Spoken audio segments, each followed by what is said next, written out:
Kali ini kita akan melanjutkan pertemuan minggu lalu yang kita membahas tentang awal fluida statis ya. Nah, kenapa saya gabungkan jadi satu? Karena saya ada yang kelupaan kalau misalkan satu kelas ada dapat informasi, satu kelasnya nggak dapat gitu. Kayak kemarin saya kelupaan untuk menjelaskan apa itu bilangan Reynolds dan Head untuk mahasiswa mekanika fluida yang kelas A. Nah, daripada saya lupa-lupa dan berbeda informasinya, saya jadikan satu aja kelasnya ya.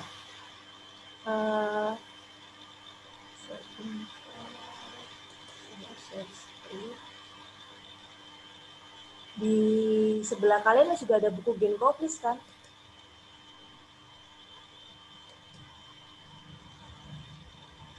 Sudah ada ya, disiapkan ya, kan saya minta tolong disiapkan ya ketika mata kuliah ini. Jadi ada laptop atau HP, pokoknya gawai kalian terserah mau pakai apa. Kemudian ada buku Genkoplis dan juga buku tulis kalau perlu ya untuk mencatat ya. Sebentar.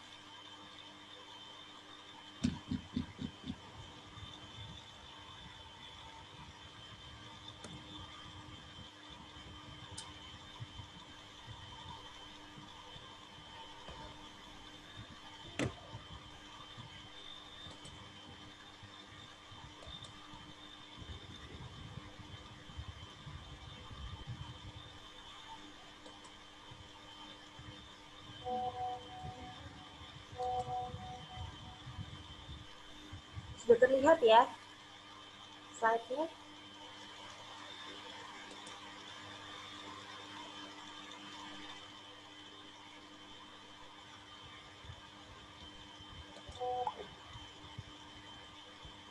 Sudah terlihat slide-nya? Belum, Bu. Belum, Bu. Belum, Bu. Oh, sudah, Bu.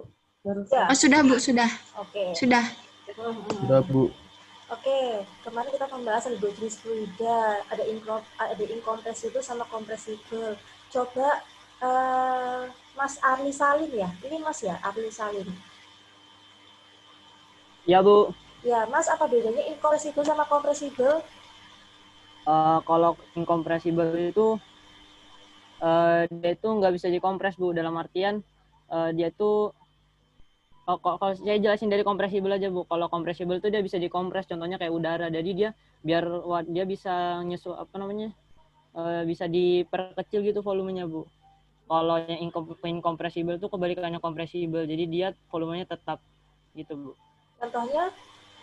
Kalau incompressible contohnya air, kalau compressible contohnya udara. Oke, terima kasih. Untuk tambahan lagi ya, informasinya saya ingatkan lagi, jika ada gaya yang diberikan untuk compressible, dengan adanya gaya dia akan mengubah densitas gitu, dan biasanya volume juga berubah. Suhu juga berubah. Kemudian untuk yang incompressible, ketika dia diberikan gaya, dia tidak merubah densitas, jadi densitasnya tetap gitu, dan suhu juga cenderung tetap. Nah, sekarang beda fluida statis sama dinamis. Coba Mbak Putri Setiarini.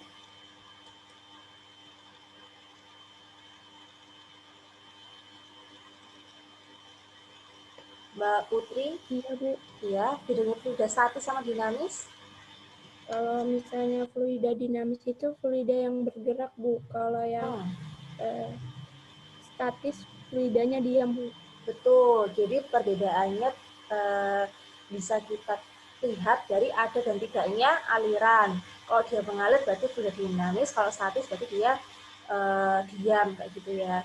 Nah, kemudian ada yang namanya Newtonian dan non-Newtonian. Kalau nggak salah di kelas A saya lupa nggak ngasih tahu. Kelas B ada yang bisa menjelaskan apa bedanya Newtonian dan non-Newtonian? Saya, Bu. Mbak siapa ini? Ega, Bu. Oke, silakan Mbak. Kalau yang kelas A didengarkan ya, kelas A. Saya lupa nggak ngasih tahu kayaknya. Ya, silakan. Kalau yang Newtonian itu, dia kalau diberi tekanan, viskositasnya nggak berubah. Contohnya air. Kalau yang non-Newtonian itu, kalau dia diberi tekanan, viskositasnya berubah. Contohnya kayak larutan maizena. Oke, terima kasih Mbak. Ya, itu nggak hanya tekanan, tapi bisa gaya, dan gaya itu bermacam-macam.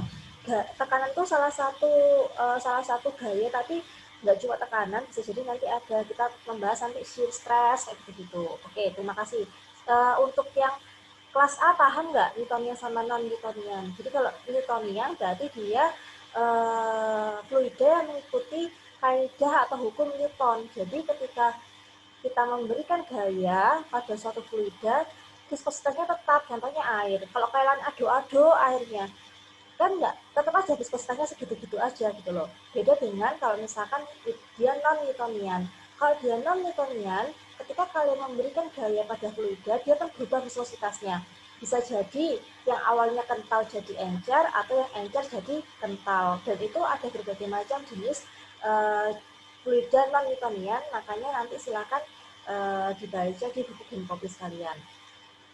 Oke, nah sekarang kita membahas fluida statis. Oh, ini soal. Oke, saya ke ini aja. Nah, fluida statis seperti yang kemarin kita bahas, ketika suatu tekanan itu dipengaruhi oleh ketinggian, maka semakin dia hanya tinggi, berarti dia semakin besar tekanannya. Semakin hanya kecil, semakin kecil tekanannya. Kalau misalkan kalian di pegunungan, anggaplah pegunungan itu dari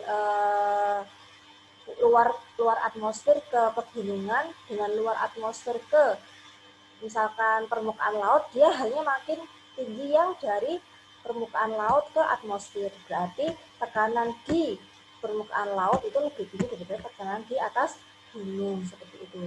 Itu analoginya. Kemudian kita belajar kemarin tekanan itu sama dengan rho GH. Itu namanya rumus tekanan apa ya? Hidrostatis, Bu. Betul, hidrostatis ya. Kita kan hidrostatis karena dia fluidnya diam yang pertama, kemudian dia dipengaruhi oleh jarak atau H. Semakin dia hanya itu besar, semakin besar tekanannya. Dan kemudian dia dipengaruhi oleh rho. Nah, rumus tekanan hidrostatis ini berguna untuk menghitung tekanan pada manometer. Nah, seperti ini ya, pasti ada di buku kalian juga sudah ada. Untuk manometer itu berbagai macam jenisnya, ada yang U-tube, ada yang two fluid U-tube. Nah, jadi di satu manometer itu biasanya ada lebih dari 2 fluida. Nah, misalkan untuk titik fluida nah,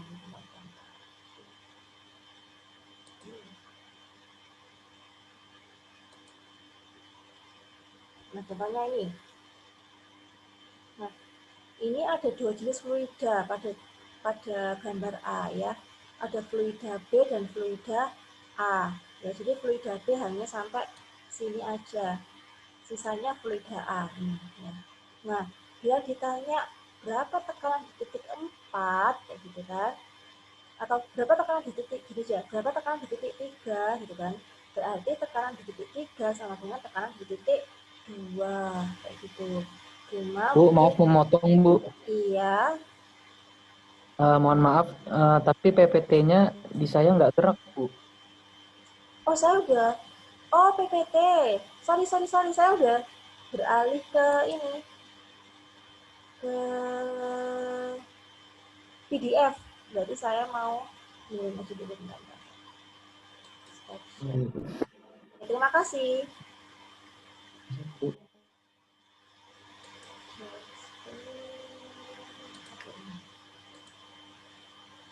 Nah, ini.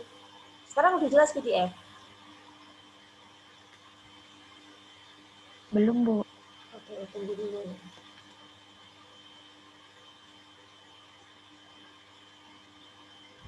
Sudah, Bu. Udah ada, Bu. Oke. Ya, ini adalah contoh aplikasi penggunaan rumus tekanan hidrostatis, yaitu di perhitungan tekanan pada manometer. Nah, bisa dilihat di sini ya, ada fluida A dan fluida B. Nah, bisa dilihat, kalau nggak jelas PDF-nya, kalian punya bukunya kan, entah itu soft file atau hard file, silakan dibuka. Nah, di situ dilihat bahwa ada dua jenis fluida di 1 manometer, yaitu ada fluida B, nah ini. Nah, fluida B dan fluida A. Nah, kemudian ada titik-titik tertentu, misalkan titik 4 dan ada titik 3 dan titik 2. Nah, misalkan bila ditanya berapa tekanan di titik 2, gitu kan, berarti tekanan di titik 2 sama dengan tekanan di titik 3, kayak gitu. Nah, nanti kalian bisa lihat persamaannya. Nah, ini P3 sama dengan P2. Jadi kalian bisa menentukan bagaimana kok bisa P3 sama dengan P2, tinggal kalian tarik garis lurus aja. Ya, tinggal kalian tarik garis lurus sehingga P2 ini mendekati sama dengan elevasi atau ketinggiannya mana? Oh, sama dengan ketinggiannya titik 3, kayak gitu. Nah, P3 sama dengan P2 gitu kan. Kemudian dilihat bahwa P3 sama dengan kayak gitu kan, PB sama dengan Z rho B G plus R rho A G. Coba kita lihat P3 gitu kan, sama dengan PB tekanan atmosfer, oke, ditambah gitu kan rho GH, rumusnya ya, rho GH, anggap Z dan R ini adalah H-nya, rho BG berarti ini ya, berarti kan ini fluida B. Fluida B ini ada rho fluida B dikalikan gravity dikalikan Z. Karena Z ini adalah batas fluida B dan fluida A. Gitu. Ya, jadi Z ini sebagai HB. H yang mengandung fluida B. Gitu. Nah, kemudian ditambah gitu kan, ditambah rho GH lagi. Rho-nya adalah rho fluida A plus dikalikan G atau gravity dikalikan R. Nah, R ini adalah HA atau ketinggian fluida A dari perbatasan antara ini, antara fluida A dan B hingga titik 3 ini. Sampai sini ada yang belum paham? Oke, saya lanjut. Nah, itu untuk P3. Kemudian P2. P2 berapa? P2 ini rumusnya PA plus rho GH rho-nya rho fluida B. Nah, karena apa? Karena titik 2 dia hanya tekanan untuk mencapai titik 2 dia hanya melewati satu jenis fluida, yaitu fluida B. Ya, jangan bingung ya, fluida B itu yang arsirannya menghadap ke sini. Nah, ini fluida B. Fluida A yang arsirannya berkebalikan. Nah, seperti ini fluida A. Kayak gitu. Nah, dilihat titik untuk mencapai titik 2, ya titik kedua ini, tekanan hanya melewati fluida B saja. Beda dengan yang titik 3. Nah, titik 3 tekanannya itu harus melewati fluida B dan fluida A. Sehingga P2 sama dengan PA, tekanan atmosfernya ya, PA plus rho GH. Nah, rho-nya rho fluida B saja ya. Rho-nya rho fluida B saja dikalikan G dikalikan H. Hanya berapa? Hanya berarti tinggi Z ditambah tinggi R. Nah, inilah rumusnya nomor 2 ini. Sehingga P3 sama dengan P2 disubstitusi ya. Jadi P2 diganti dengan ini, P3 diganti dengan ini. Nah, sehingga didapatkanlah persamaan sederhananya yaitu ini. Nah, bedanya yang ini untuk satuan SI, yang bawah untuk satuan Inggris. Sampai sini ada pertanyaan? Atau tidak mengerti? Nah, oke. Bu, maaf. Iya, silakan. Saya Wiwi mau nanya, bedanya untuk yang SI sama yang Inggris itu apa bedanya, Bu? Ini konversi satuannya. Kalau English dia ada dibagi GC. Nah, kalau yang SI kan nggak ada. Satuannya sih ya. GC itu apa, Bu? Ayo di fisika dasar masa nggak tahu GC? Ada yang tahu GC? Dia sama-sama gravity, sama-sama percepatan gravitasi, tetapi nilainya berbeda. Gitu.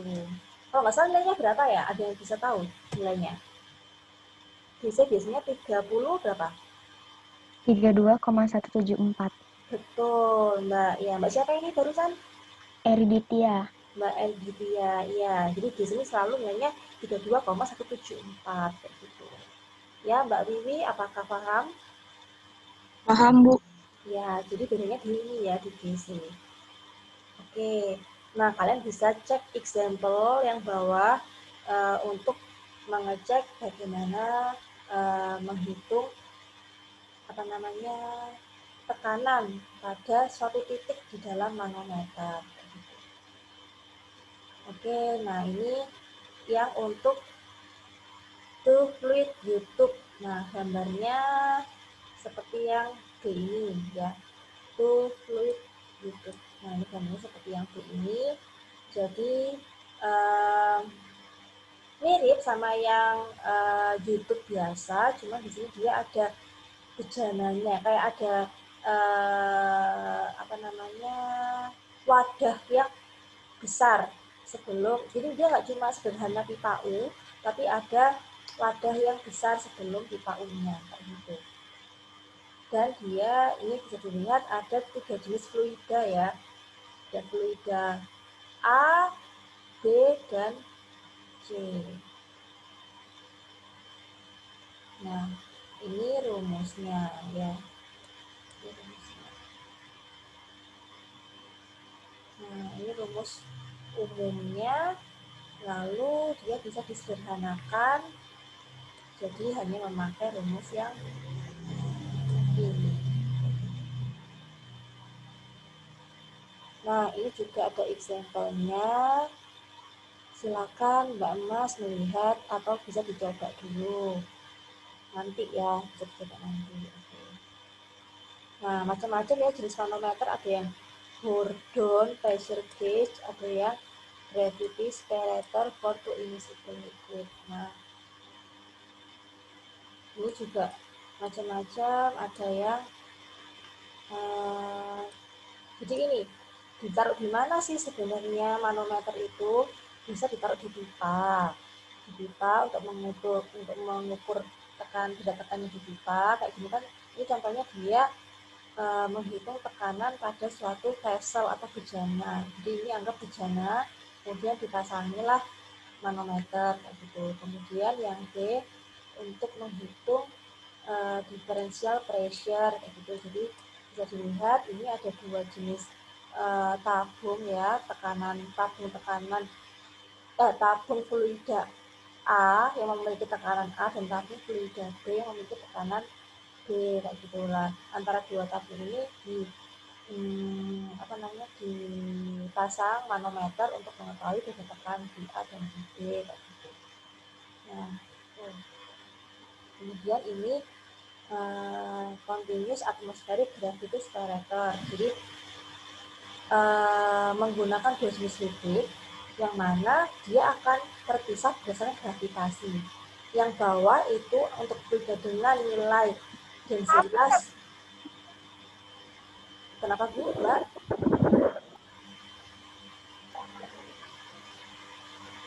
Ada yang mau ditanyakan? Terima kasih, Kak. Ntar itu aja. Ya, enak lagi. Apa aja, Kak? Apa? Mau kemana? Apa? Siapa ya? Dia mau lagi. Ini siapa ya? Oke, bisa saya lanjut? Oke, untuk yang bagian bawah itu adalah densitas untuk liquid dengan densitas yang lebih besar daripada liquid yang bagian atas ya. Nah, sehingga ketika dia terpisah sesuai densitasnya, nanti dia akan Aku mau kasih siapa sih? Tolong kalau tidak mau bertanya atau memberi saran, silakan unmute ya. Oke. Kemudian bisa dilihat di sini ketika satu fluidanya ini overflow atau apa istilahnya overflow ya, mengalir gitu kan, dia akan mengalir pada pipa belok ini, seret gitu. Nah, untuk yang liquid dengan densitas yang ringan, dia juga akan overflow mengalir di penampung yang sebelah kanan. Nah, jadi yang liquid yang berat akan ditampung overflow-nya di sebelah sini dan liquid yang ringan di sebelah sini kayak gitu. Nah, bagaimana cara menghitung tekanannya? Nah, bisa Mbak Mas lihat di sebelah sini. Ya, cara menghitung tekanannya. Jadi tekanan pada suatu titik itu dipengaruhi dengan ketinggian dari masing-masing fluida. Jadi fluida A punya ketinggian tertentu, fluida B punya ketinggian tertentu. Kemudian ada ketinggian HA2. HA2 ini adalah ketinggian dari ini titik atau titik si fluida A keluar ya, titik yang ini bukan yang sebelah sini ya, bukan yang sebelah sini tapi di bawahnya yang dia ada celah keluar fluidanya hingga fluidanya di dasar sini. Nah, itu HA2. Nah, dari situ dari poin-poin yang diketahui di gambar ini bisa ditentukan persamaan bagaimana mengetahui tekanan dari si di titik manometer gravity ini. Nah, bisa dilihat dari sini. jangan kasihnya aku peleng kamu. Oh dia sampai dia jadi kurus nah Kak, 3 hari dia nggak mau makan. Stresnya gara-gara Milo. Iya kamu untung cuma kurus lo mati. Sampai dia tuh lemas betul nih. Wah, apain ini? Jangan deh, yang muntah-muntah pokoknya. Aku kasih makan kan kucekokin dia. Aneh-aneh aja. Dewi Kasih Balkis, makan itu nyepet tuh. Kasih air kan baru kucekokin kasihannya dia. Mbak Dewi Balkis,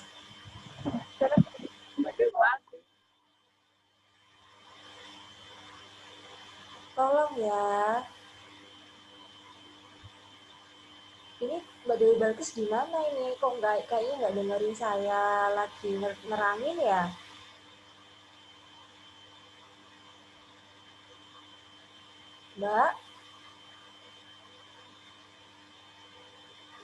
Mbak gimana? Kok kayaknya nggak Ya Bu, dengerin? maaf Bu.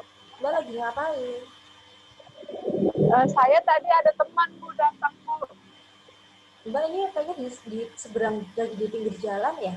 Atau lagi di mana ini? Iya Bu, rumah saya di pinggir jalan soalnya Bu. Oke. Tolong Maaf Bu.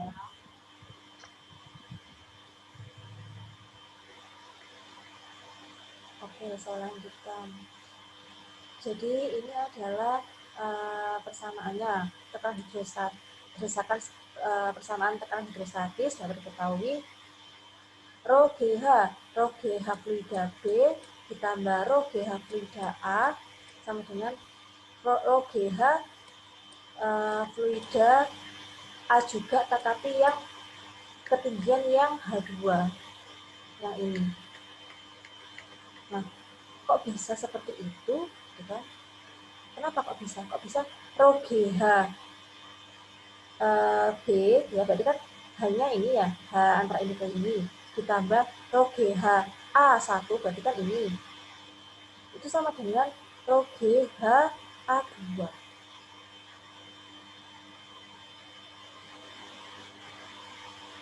Kok bisa? Ada yang bisa menjelaskan berdasarkan gambar ini enggak? Persamaan ini.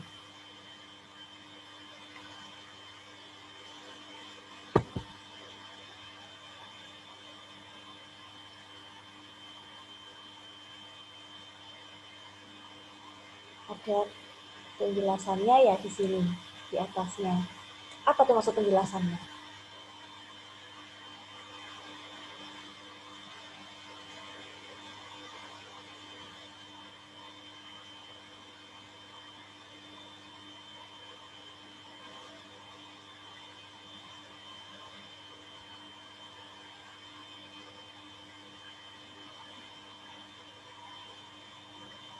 Ayo dibaca, maksudnya itu apa?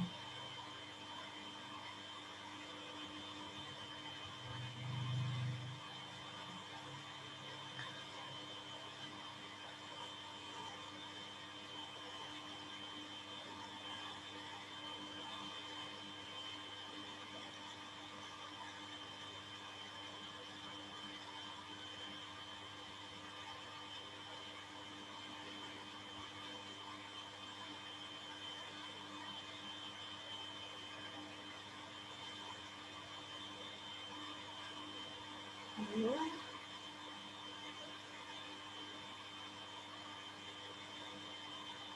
Ayo kan juga harus aktif.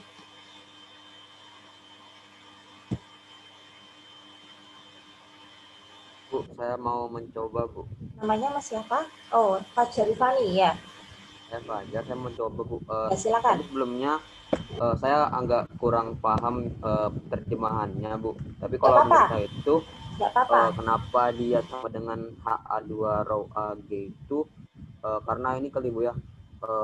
Tempat keluarnya zat itu kan, Bu, yang B kan paling atas sama yang B itu di paling bawah. Jadi kayaknya lubang keluar itu, Bu, yang mempengaruhi tekanannya, Bu. Seperti itu. Kalau yang saya tangkap. Terima kasih, Bu. Oke, sama-sama. Ya, terima kasih Mas Fajar. Jadi memang ada hubungannya dengan lubang keluar ini. Kita ingat bahwa prinsip dari manometer tadi apa? Cari tekanan yang sama itunya. Cari tekanan yang sama titiknya. Nah, titik ketinggiannya dari tekanan yang sama dengan titik ketinggiannya kayak gitu. Nah, kan bisa dilihat di sini jika titik keluaran ketinggian HA2 itu sama dengan ketinggian HB dan HA1 kayak gitu ya. Dia sama dengan HB dan HA1. Loh, Bu, kenapa kok ini nggak pakai yang liquid B aja, kenapa kok pakai yang liquid yang berat kayak gitu?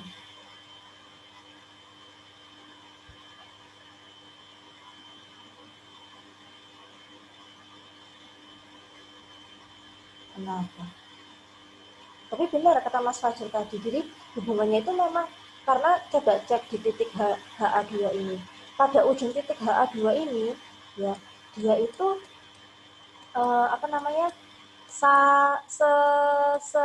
segaris dengan fluida B plus fluida A kayak gitu. Ya. Nah, ini. Sehingga bisa merumuskan neraca hidrostatisnya seperti ini. Kayak gitu. Ya.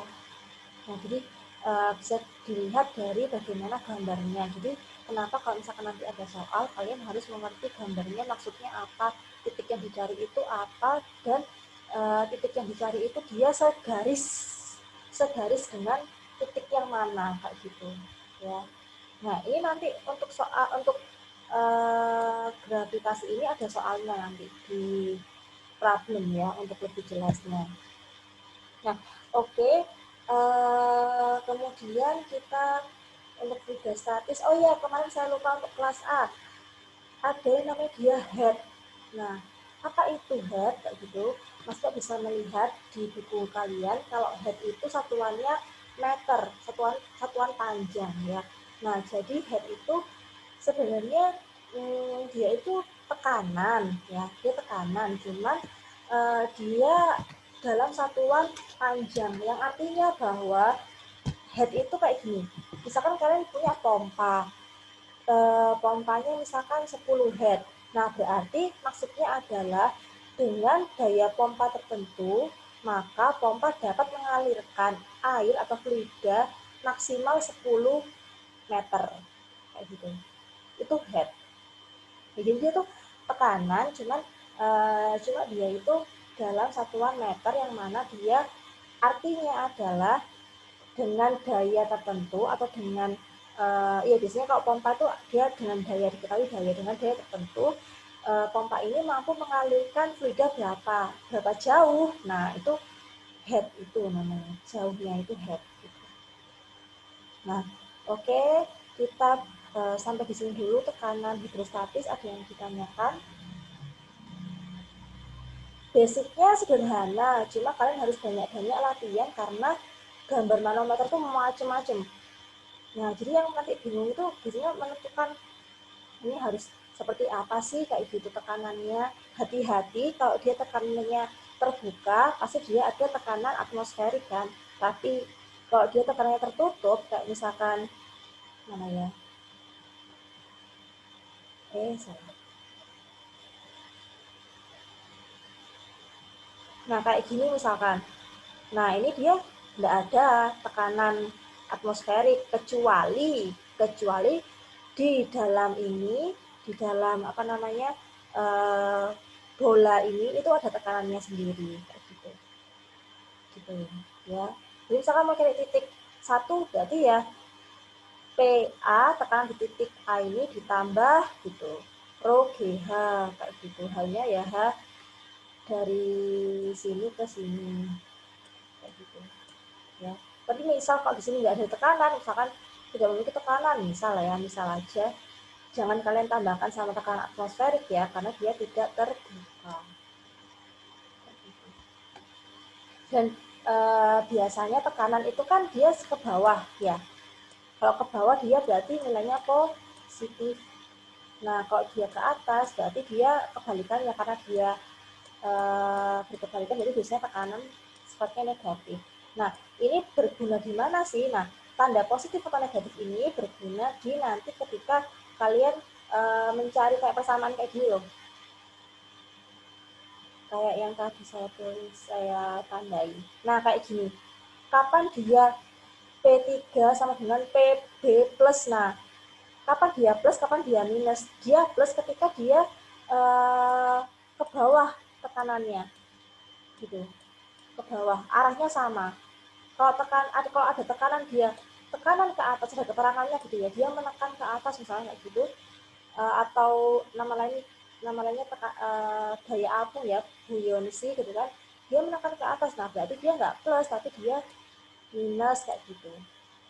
Nah jadi ingat, tanda plus minus itu menandakan arah tekanan. Kalau ke bawah dia plus, kalau ke atas dia minus kayak gitu ya. Oke, sampai sini ada pertanyaan?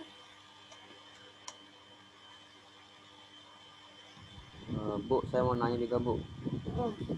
Saya Fajar.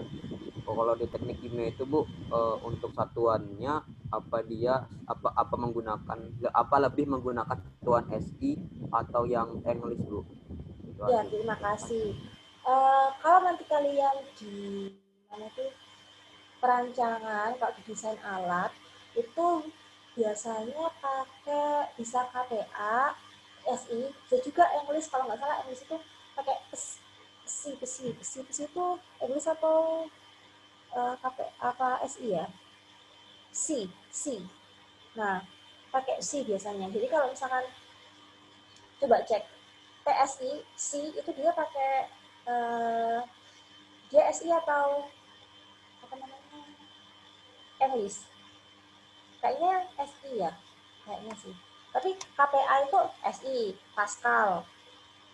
Biasanya tuh kalau perancangan alat ya itu kalau nggak KPA pakai besi. Nah tergantung dia absolut atau besi A atau gauge atau besi G, gitu ya, PSI G.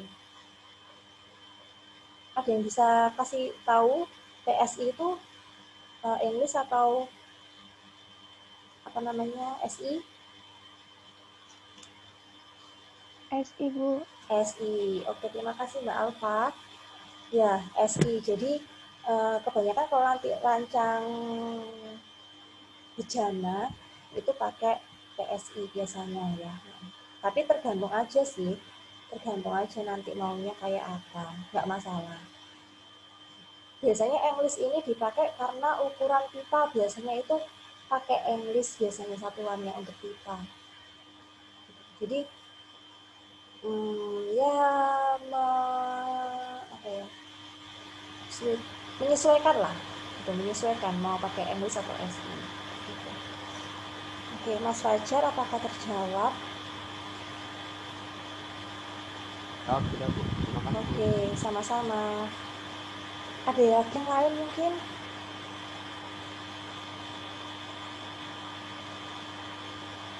Ya, jadi ya lawannya tekanan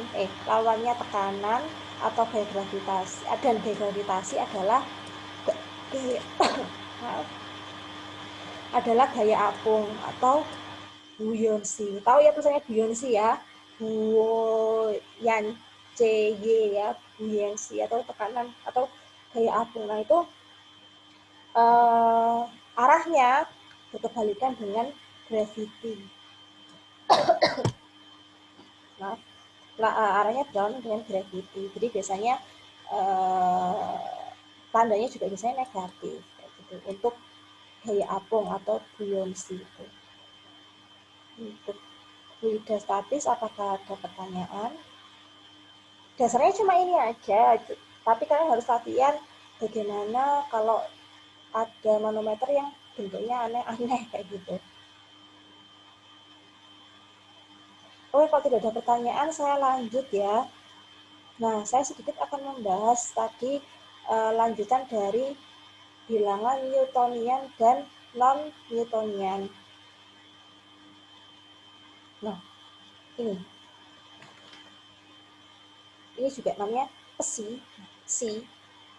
Nah, dan kalau nggak salah ini sigma apa ya, kalau nggak salah, saya lupa. Yang ini, yang seperti do. Nah, C adalah flux. Kemudian Z adalah arah. Do ini adalah difusivitas. Dan kalau nggak salah ini namanya delta ya. Kalau nggak delta, saya lupa sigma apa delta gitu. Ini adalah konsentrasi properti. Nah, maksudnya apa? Maksudnya pernyataan ini apa gitu ya.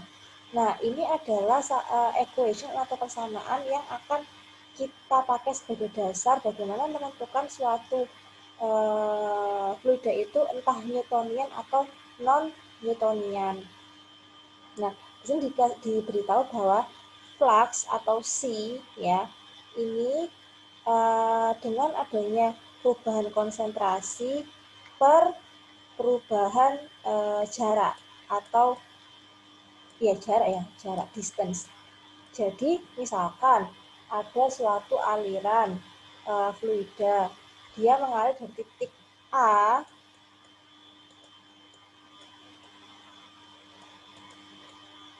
ke titik B misal. Nah, anggap ini adalah Z kayak gitu.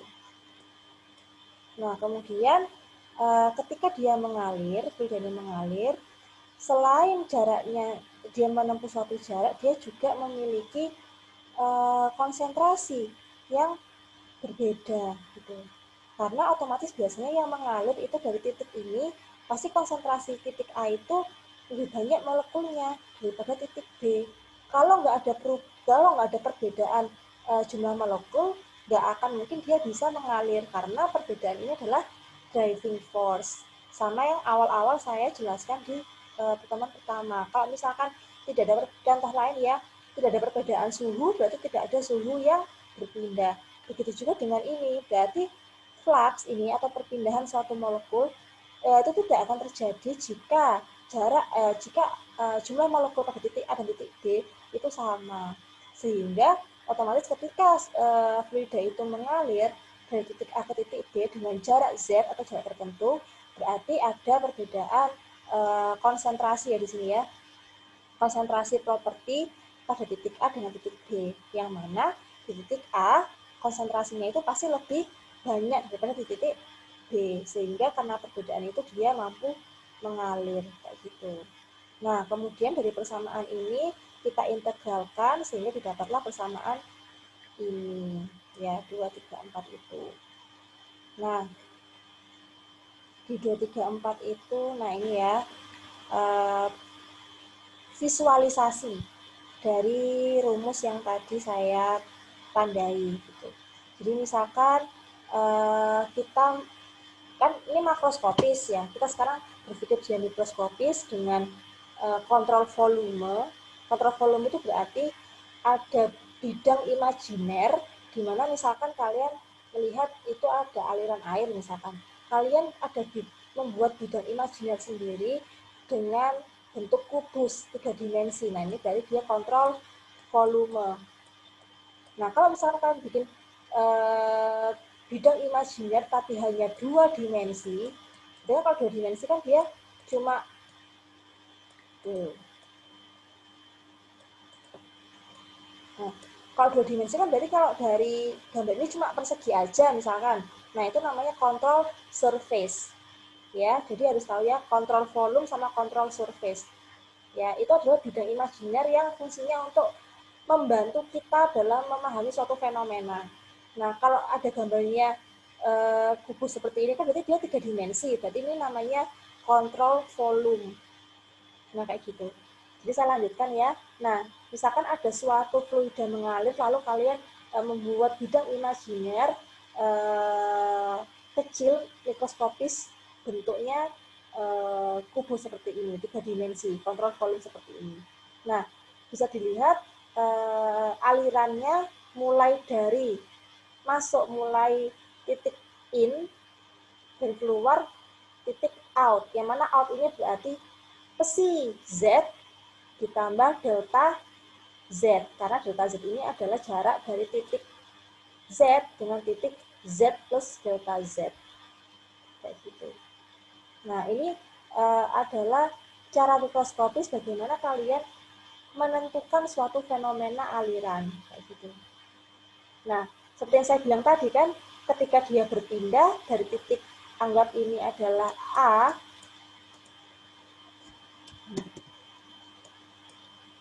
nah, ke titik B, otomatis ada suatu yang berbeda. Jadi yang berbeda adalah konsentrasi of property-nya berbeda. Gitu. Kalau konsentrasi of property-nya sama, nggak mungkin dia ada perpindahan. Gitu. Kalau misalkan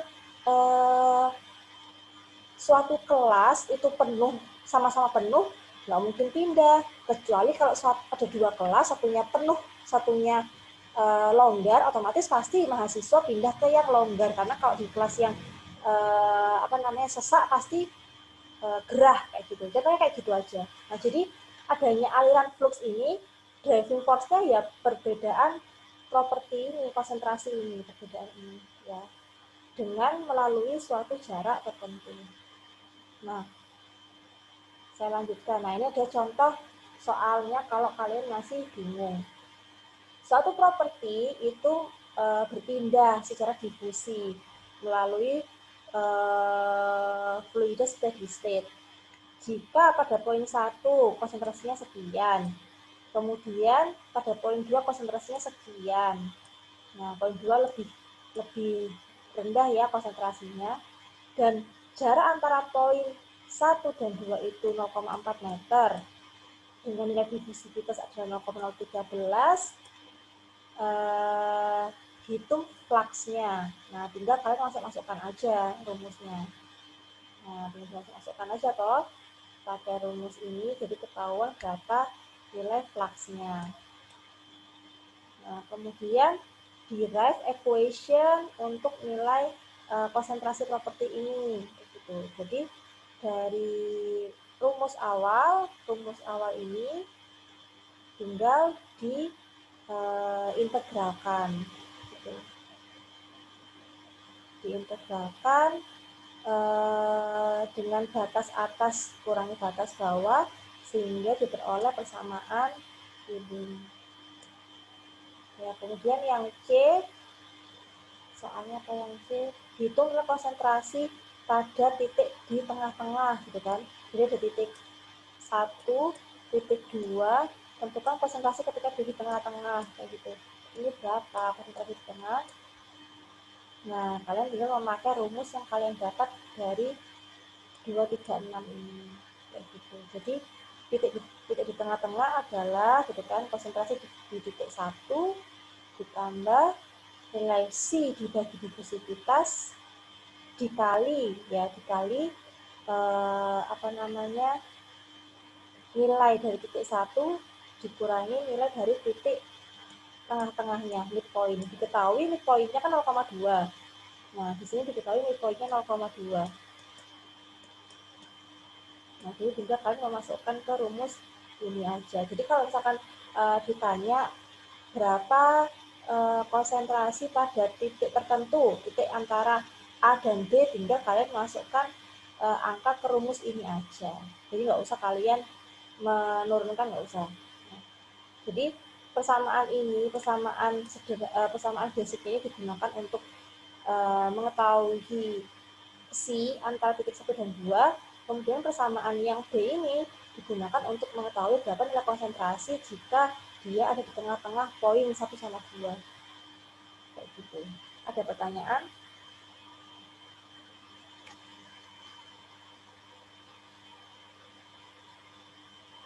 Oke, kalau tidak ada saya lanjut. Nah, itu tadi bagaimana suatu transfer massa terjadi. Ya, dia ada difusivitas, ada flux kayak gitu. Nah, kalian lagi belajar neraca massa kan? Ya, pasti kalian tahu neraca massa itu input sama dengan output ya. Apa aja?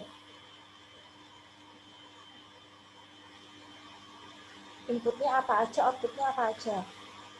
Kalau dia steady, berarti input outputnya apa? Kalau dia unsteady, dia input outputnya apa? Sudah sampai situ nggak neraca massanya? Belum, Bu. Oh, belum? Oke, kalau belum. Belum, Bu. Oke, saya ini ya.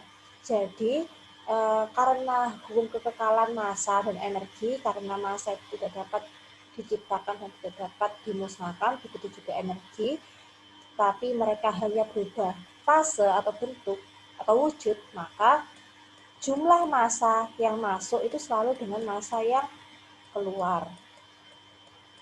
Ini selalu seperti ini. Nah, ketika suatu sistem itu steady, ya, atau tunak, nama lainnya steady atau tunak, maka nilai generation sama akumulasi itu dianggap nol atau tidak ada. Nah, ketika suatu sistem itu unsteady atau tidak tunak, maka ada nilai generation sama nilai accumulation kayak gitu. Ya, itu aja dasarnya dulu. Jadi kalau misalkan kalian tahu di soal dikasih tahu tuh sistem ada dalam keadaan tunak atau steady, maka tinggal generation of property sama accumulation kalian anggap dia tidak ada atau nol. Tapi kalau misalkan dia diberitahu di soal kalau dia itu unsteady atau tidak tunak kayak gitu, pasti ada nilai laju alir atau rate generation sama rate untuk akumulasi kayak gitu. Nah, karena dia, jadi contohnya apa sih? Contohnya itu apa? Contohnya gini, misalkan air gula kayak gitu. Oh, air sama gula saya campurkan di satu baskom. Nah, kemudian baskomnya itu bolong. Nah, otomatis apa yang saya masukkan akan sama dengan apa yang keluar toh. Nah, anggap itu namanya steady. Nah, kalau unsteady contohnya apa? Contohnya dia itu batch. Jadi baskom dia tidak berlubang, tapi ada terus penambahan air sama gula. Saya tambahkan aja terus.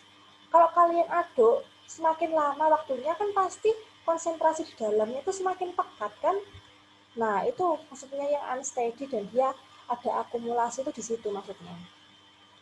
Kayak gitu. Jadi ada akumulasi. Jadi ada perubahan konsentrasi berdasarkan waktu. Beda sama yang tadi kan, yang awal tadi contohnya dia ada lubangnya, sehingga dengan pencampuran, dengan pengadukan sedikit, dia akan bercampur kemudian keluar. Jadi apa yang masuk akan sama dengan apa yang keluar kayak gitu. Nah, kalau unsteady yang saya tadi bilang ada akumulasi. Jadi apa yang masuk itu enggak akan sama persis dengan apa yang keluar karena ada akumulasi. Gitu. Nah, itu baru dia termasuk unsteady. Nah, itu analogi sederhananya seperti itu. Jadi yang sederhana seperti itu. Nah, sehingga kalau ada akumulasi biasanya dia pakai integral kayak gitu atau diferensial ya. Jadi ya pakai integral itu, sehingga biasanya dapat dilihat ya, saya ulangi, kalau dia unsteady itu pasti ada perubahan, ada satu perubahan berdasarkan waktu gitu, entah itu perubahan konsentrasi, perubahan ketinggian, pokoknya apapun akan berubah berdasarkan waktu. Nah, itu baru dia unsteady. Kalau sini ada pertanyaan?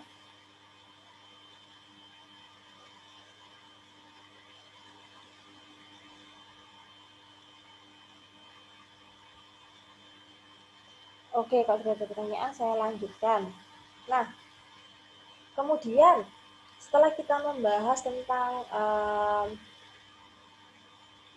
tinjauan mikroskopis bagaimana difusi itu terjadi, sekarang kita meninjau bagaimana bisa suatu bilangan Newtonian itu ada atau non Newtonian itu ada, bagaimana bisa klasifikasinya seperti itu.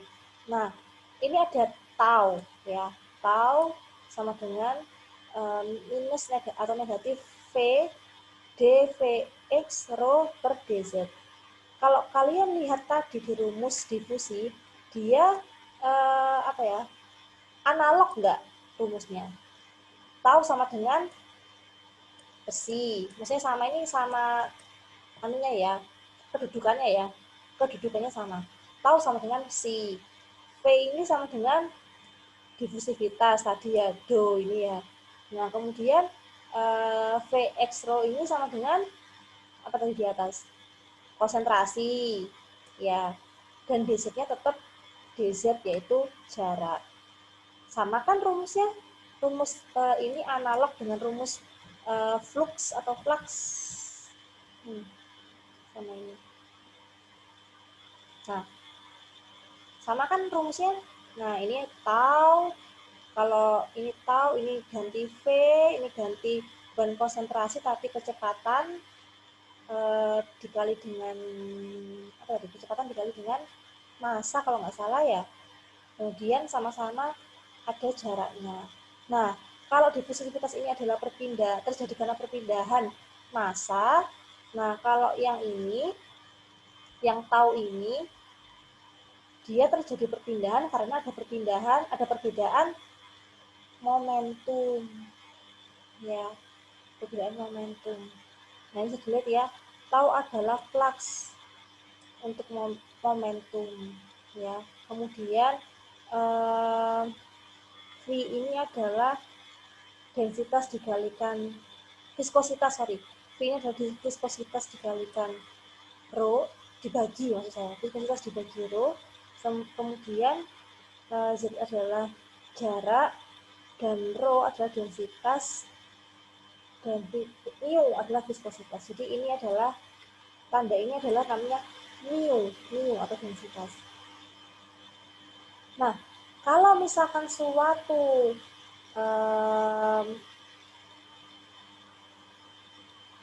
fluida itu adalah fluida Newtonian, berarti dia memenuhi persyaratan ini gitu. Nah, kalian coba baca di buku kalian, ada nggak istilah shear stress sama shear rate?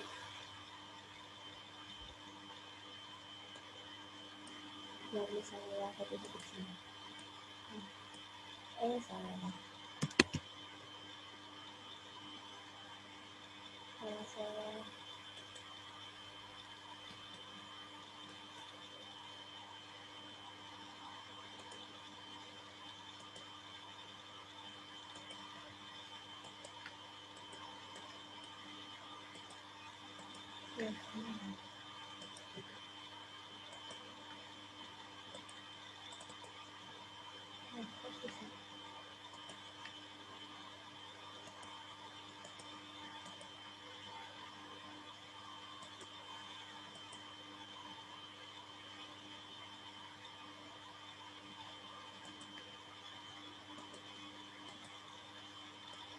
Nah, iya. Stress, shear rate. Ayo, silakan kalian temukan di buku kalian apakah ada shear stress sama shear rate dan itu apa.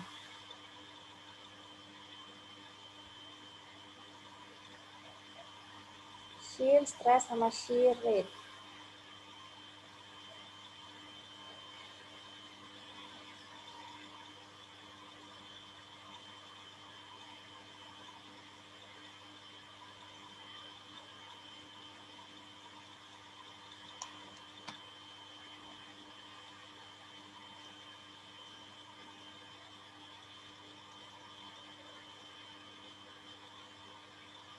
Nah, ada di ini, bagian ini.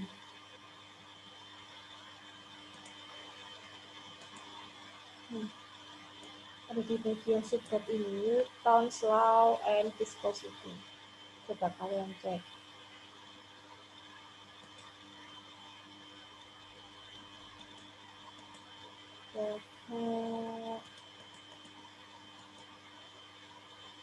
Mbak Delvia,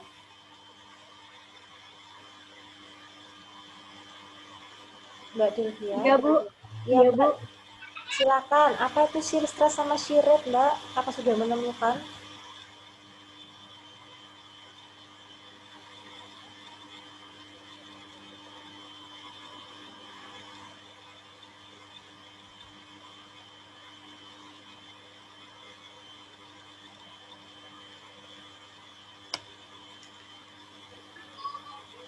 Kalau shear stress itu tegangan geser, Bu.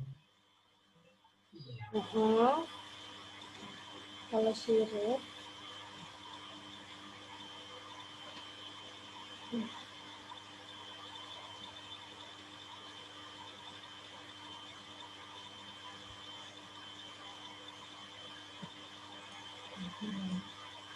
saya sudah menemukan. Silakan kalian baca maksudnya apa.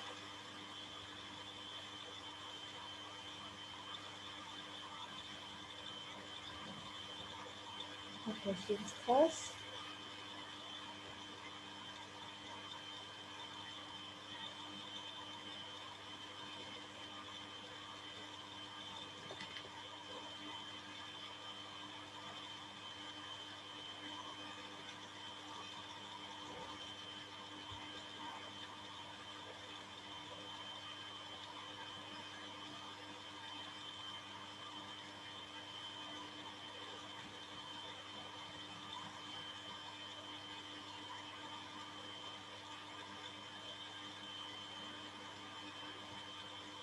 Maaf, Bu, tadi jaringan saya hilang. Kalau shear rate itu perubahan laju alir fluida, Bu.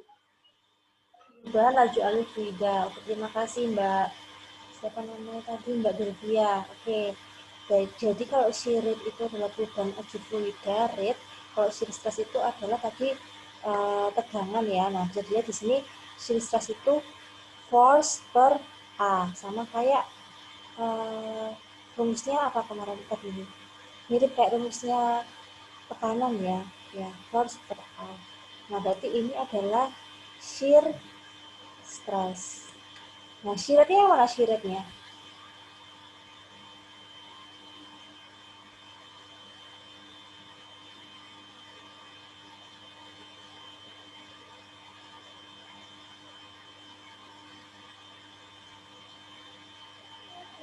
Ini yang mana shear rate.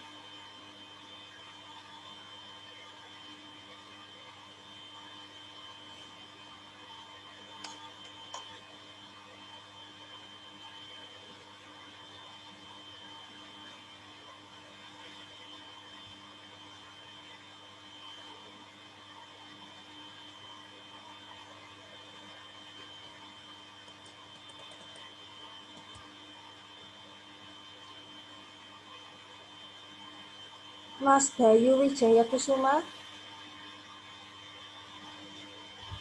Ya, Bu. shear rate itu yang mana?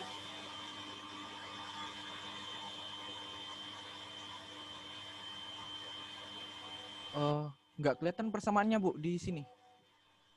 Loh, bukumu ada.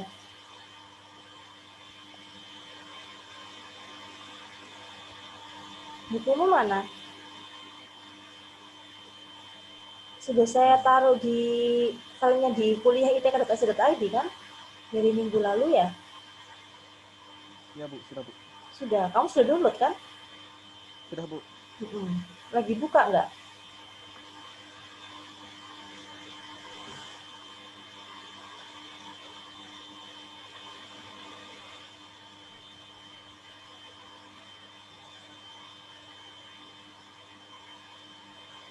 Bisa. Apa?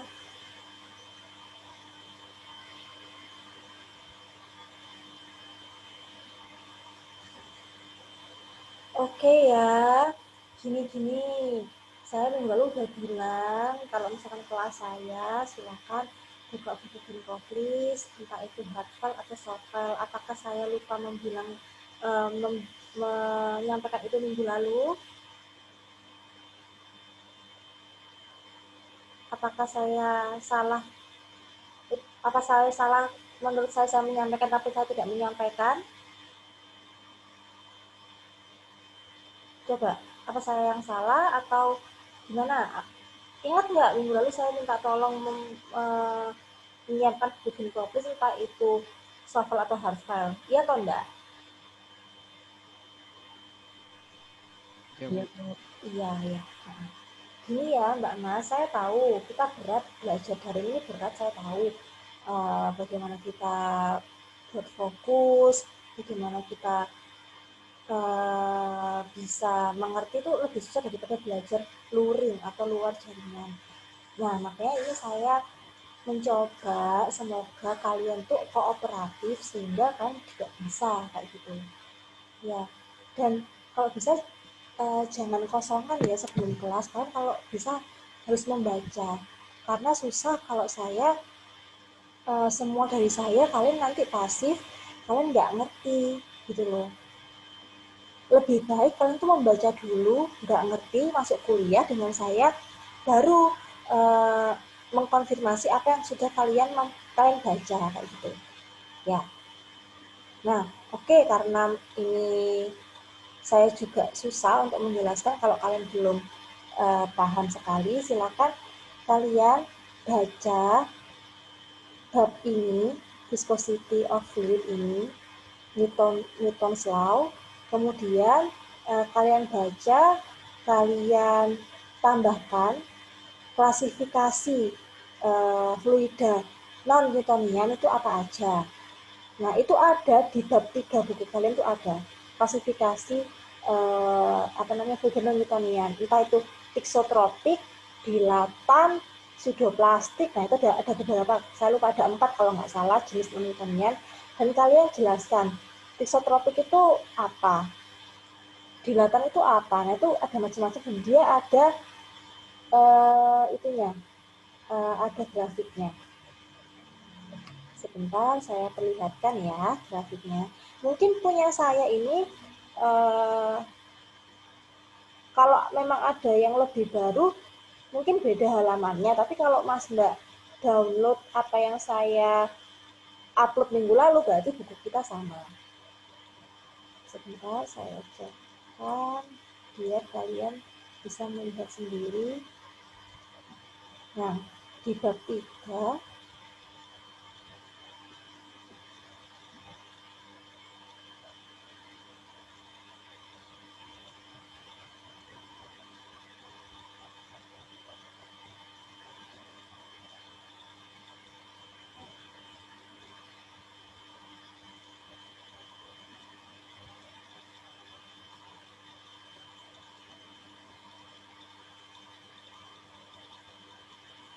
sebentar ya.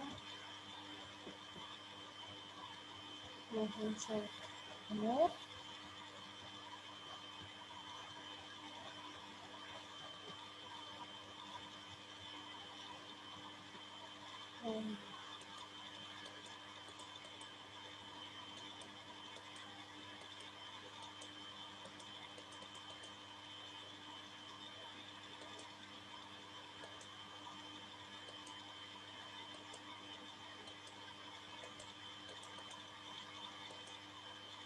Saya Nggak apa ini lagi. Kalau ada yang nemu grafik bila fluida Newtonian sama non-Newtonian, beritahu ya itu halaman berapa ya. Kalian juga cari.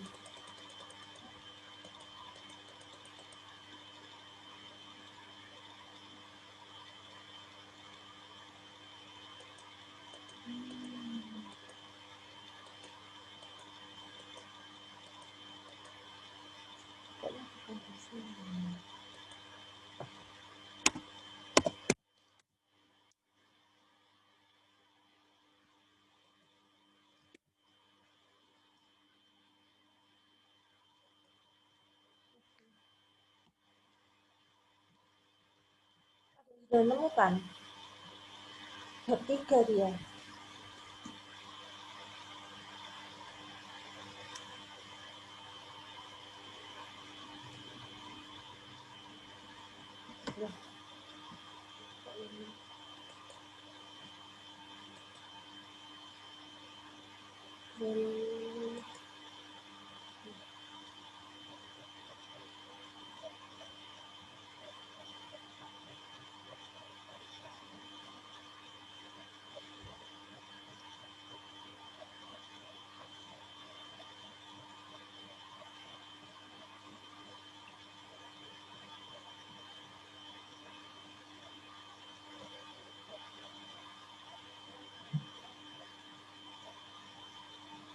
Bu, Nah, yang mana saya Mbak kok ada? Nah, ini saya yang saya kok nemu. Hah? Udah ada kah? Ya. Nah, ini ya. Nah, alhamdulillah ini saya nemu. Nah, ini Mas Mbak.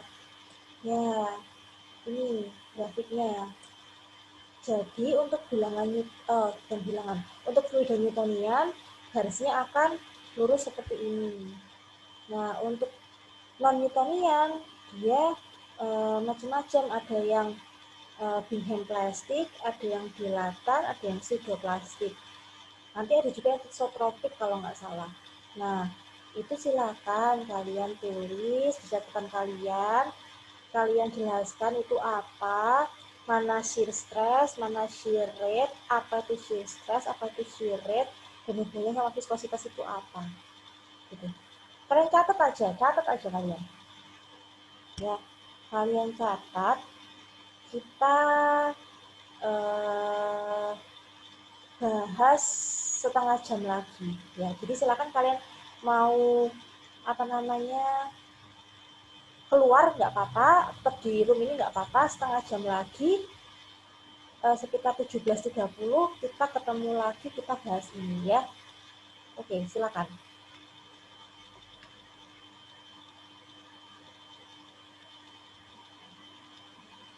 Jadi ini di halaman 168 ya. 168.